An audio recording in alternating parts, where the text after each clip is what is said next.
সারা দেশে ধর্মীয় ভাবগাম্ভীর্যে ও উৎসবমুখর পরিবেশে পালিত হয়েছে সনাতন ধর্মাবলম্বীদের অন্যতম ধর্মীয় উৎসব শ্রী শ্রী জগন্নাথ দেবের রথযাত্রা। অগণিত ভক্ত পুণ্যার্থীর অংশগ্রহণে রথযাত্রা পরিণত হয় সর্বজনীন মিলন মেলায়। বিভিন্ন এলাকায় জগন্নাথ দেবের রথযাত্রায় ঢল নামে ভক্তদের।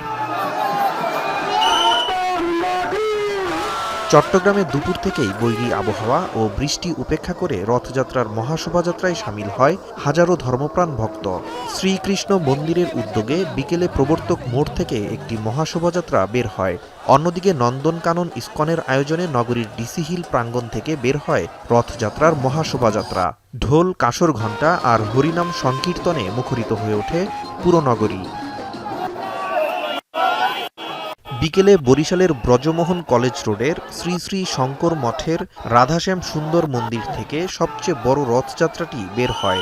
রথযাত্রায় সনাতন ধর্মাবলম্বীরা বাদ্যযন্ত্রের তালে তালে সুসজ্জিত রথ টেনে উৎসব পালন করে। এতে লক্ষাধিক মানুষের সমাগম হয়।